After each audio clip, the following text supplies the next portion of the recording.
Wow, I just made a video about Blink-182 and how Tom DeLonge has reunited and they're going back on tour and they're coming to Tampa, Florida, July 10th. I'm going to go see them live.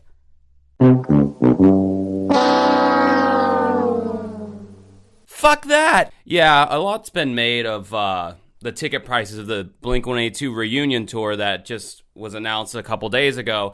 And yeah, I gotta say, these prices are pretty exploitative, whatever. It's price gouging, folks. It is nostalgia, taking advantage of the older millennials, and knowing that at this point we probably have real jobs and are making decent money. So fuck us, you know? Why not charge $500 a ticket? It's ridiculous. It's capitalism at its worst. We can take a page out of the My Chemical Romance reunification tour that they did, and might still be doing. Not a huge MCR fan, so I couldn't tell you, but yeah, they did the same thing. The singer from my band, that's one of her favorite bands of all time. She would literally like cut off a toe to be able to see them live, which she's never been able to.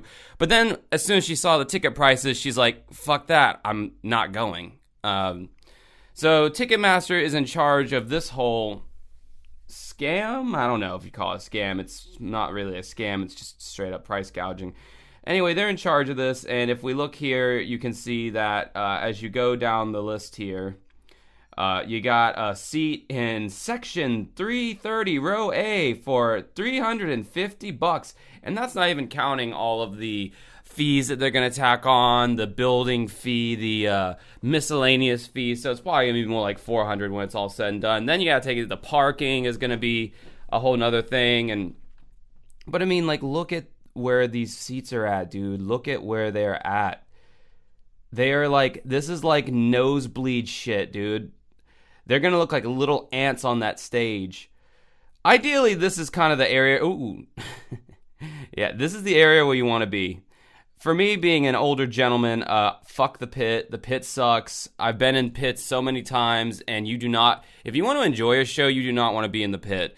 Especially with a band like Blink-182, where there's most likely going to be moshing and just overall madness, jumping around and all that. Pits are not good places to be if you want to actually watch the show. So old man Josh, he wants to be about right here. So you're like right in the middle, right before the pit, and you can see the band really well. And that's $1,000. Now, I don't expect it to be cheap for a seat that close, but that's pretty much double what it normally is for a seat that close.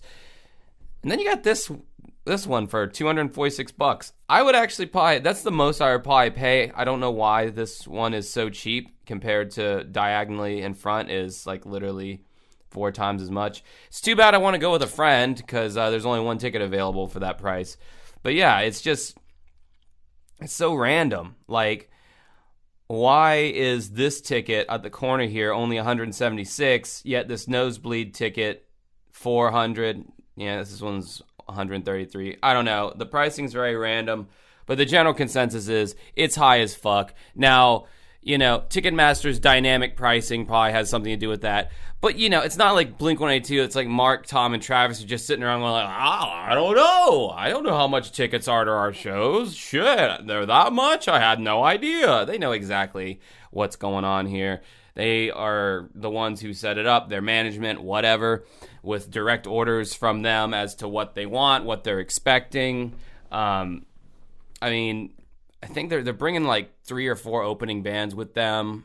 Some of those bands are also well-liked, so it's almost like you're getting a little mini festival of sorts with like a reunited Blink-182 as the headliner, but still, I mean, the irony too with this whole thing is like the whole, even though I know Blink-182 aren't really considered punk anymore, I would consider their last like 2 albums more, well no, not their last 2 albums, the last 2 albums with Tom, more alternative rock than punk, but they were at one point considered a punk band. And, you know, with punk, there's this whole, like, ethos of, like, you know, fuck capitalism, all for one for all, you know, make prices affordable, make things affordable, yada, yada, yada, or free. That's, like, kind of the whole punk rock ethos. And it's just, you know, so clear that Blink-182 are a sellable commodity at this point. They're a known commodity. There's no kind of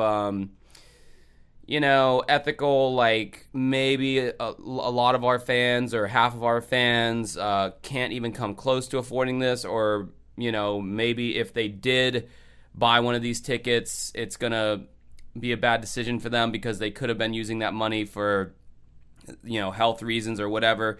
It's just kind of gross, and it's unfortunate that they're doing this, because I really did want to see them. They are a bucket list band, but I'm not paying these prices. And I mean, you vote with your wallet, as radio host Eddie Trunk always says. If you are outraged by the prices, if you're outraged by the fees and the bullshit, don't go. Vote with your wallet.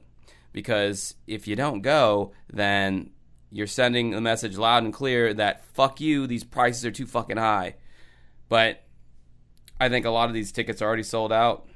So people don't care. And I guess if you're a rich millennial or, have a good paying job, then you can just drop this kind of money. I just think it's a little ridiculous. That's pretty much all I've got to say about it. And unless I get really lucky, I'm not seeing Blink-182 live with Tom. So anyway, that's depressing. I'm going to do another video reviewing their new song, Edging, and then my Blink-182 trilogy of videos will probably be over. So yeah, for now, have a good rest of your night.